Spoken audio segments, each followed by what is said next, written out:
guys, welcome back to my channel. This week I am doing an alocasia video. These are the first alocasias I have ever had. I've always thought that as soon as I discovered them, I thought they looked really neat, and then digging further into them, I realized that they were a bit more of a tricky plant to have, so I was cautious. So let's get into it. The first alocasia I had was a clearance plant, and I didn't even know what kind of alocasia it was. I'm still not exactly 100% sure. I think it might be, what is it, like a purple rain or something? But I'm still not 100% sure. I got it as a clearance rescue plant. I was hoping I'd be able to save it, and as evidence, I have at least so far been successful. I know that they can be kind of finicky and tricky with their soil and temperature in general, so as soon as I found out that they were a bit more of a tricky plant, I was worried I wasn't going to be properly equipped to take care of them at the time, even though I really wanted to get one, because I think they're really cool. I didn't have the soil type that they seem to do really well on, so I kept just doing research and waiting and watching, and when this one came up, I decided to go ahead and jump for it. And at the same time, I was going to go ahead and get the stratum, because that would also work really well for like propagations or just other plants in general. So it wasn't just going to be I have this for alocasias and alocasias only. So I jumped in with that one. I expected it to continue to die and to take some time. It had like 3 leaves on there, so I expected all of those to die off completely. I wasn't sure if it was going to recover or if it was just going to take a while to recover. And then when it finally did start recovering, I was super excited, and around that time I got the, I want to say dragon's tongue, but I don't remember its name. I have a clip of it that I'll put in here before it lost all of its leaves.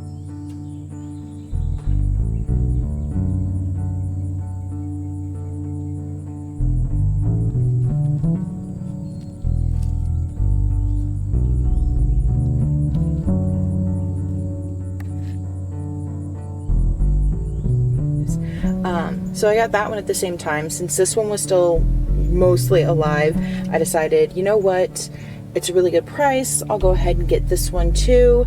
And it looked healthy. It was at the place I bought it, it was full price, it wasn't on clearance or anything. So I'm thinking, you know what, this looks healthy. At the very least, I can learn from this and it's not going to break the bank. So I got it, and I was really happy with it, and I decided to go ahead and move that over to stratum.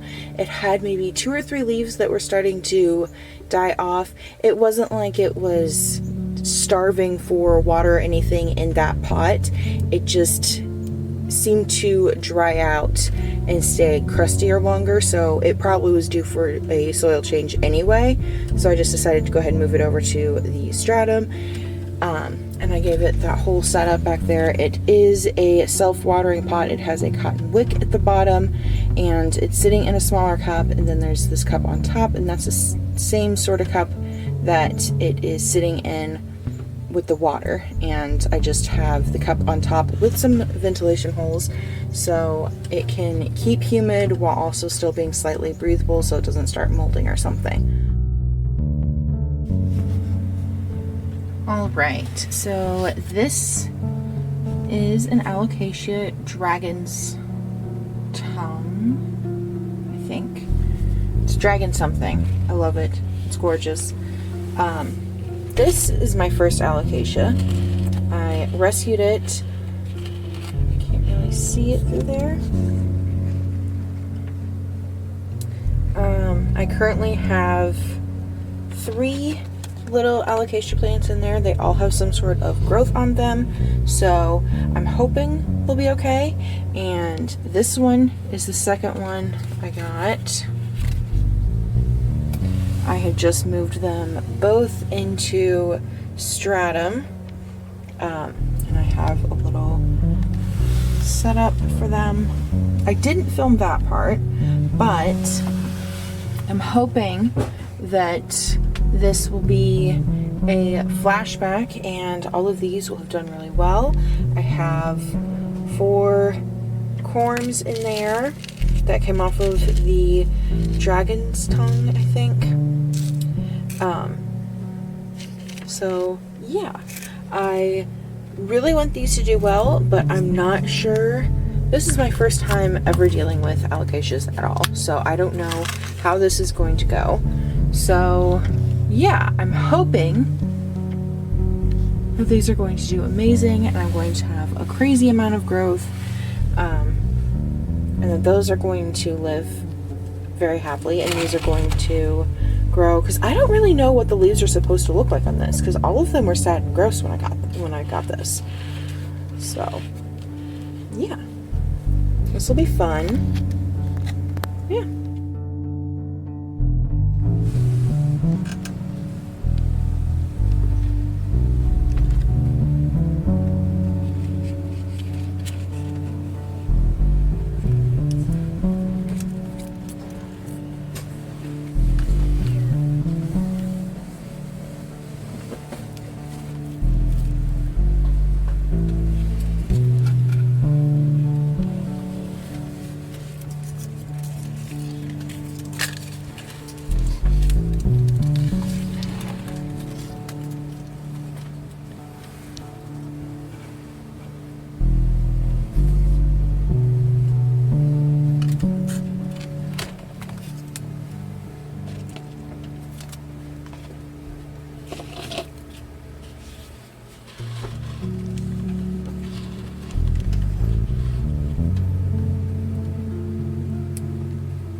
So all of these, despite having lost most of their leaves, these two do actually have, both of them, a new leaf coming on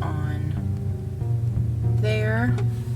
And these are doing fantastic. I mean, I'd like to see more leaves, but you know, progress is progress. And this one is the one that has had the most water. I need to go through and clean all of them. And these two, I need to cut their leaves off, the dried ones. But yeah, so far I think the alocasias are bouncing back and doing fantastic. I'm super excited. So yeah.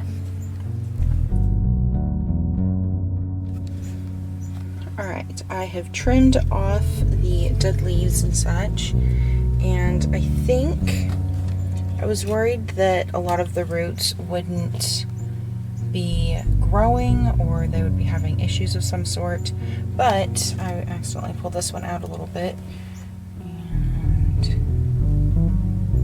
there. You can see the roots are doing quite nicely. I'm going to have to readjust that. And I noticed on this one, I don't know how well you can see that in there. Hold on.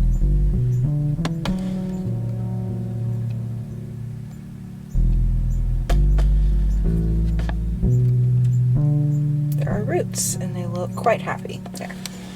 So I think these two are going to be just fine. I'm not worried about them, not anymore at least. So yeah, I haven't cleaned up their water. I think at the very least I need to change it out and clean up the cup. Same goes for this one. And yeah, they are looking fantastic. Again, like I said already. Alright, they look so much better. All cleaned up. And I think I'm going to put a cup with holes in it like this one, like I did for that one. I think I'm going to do the same for both of them. That will give them some space, and I'll be able to see it and pull it off and do what needs to be done. And they need it, you know, now that they don't have any leaves up there right now. So yeah.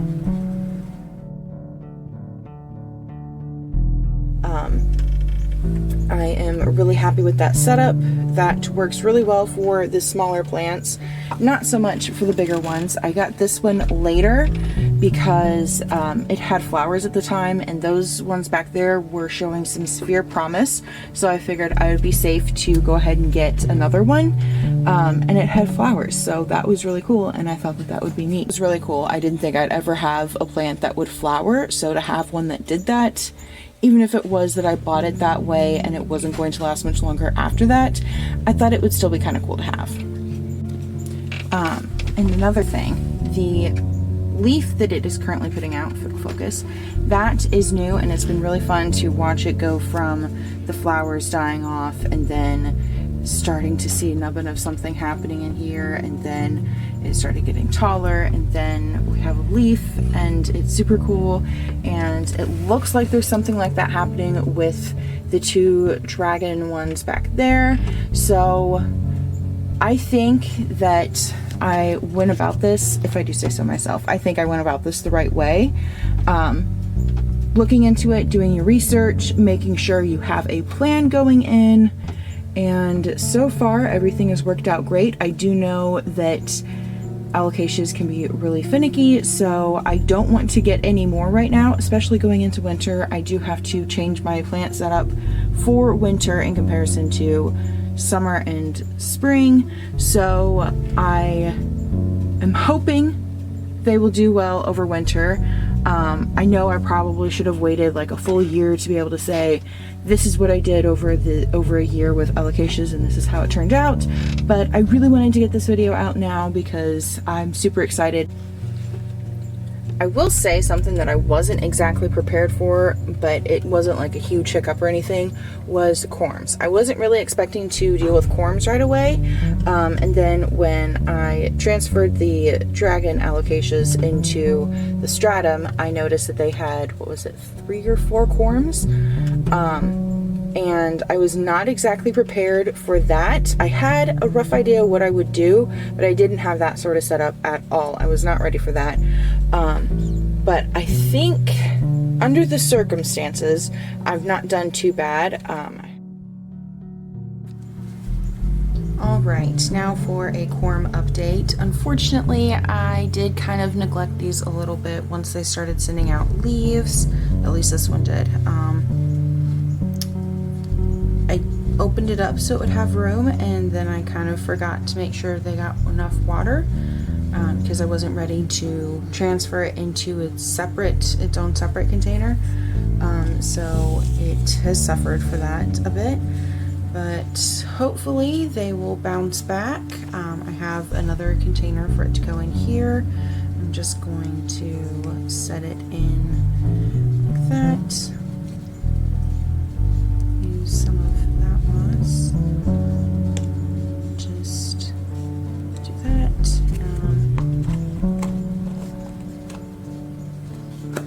I wanted to be able to move it into a much bigger container, but it doesn't have enough roots to do that.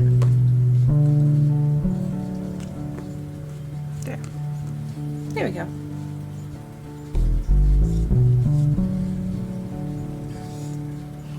So hopefully that one will continue to grow, that one will continue to grow, and that one will.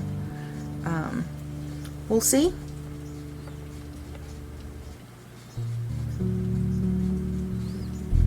I am better prepared this time than I was for the first one because I already have a container ready to put them in when they start sprouting. And one of them threw out a leaf, and that's where things kind of derailed with the corms, but I'm hoping it'll recover, and if I only get one out of it, that's more than I was expecting to get out of it, so I'll be happy with that. But I would love to see all of the corms do well. But yeah, that's my only thing that I was not expecting to have to deal with right away.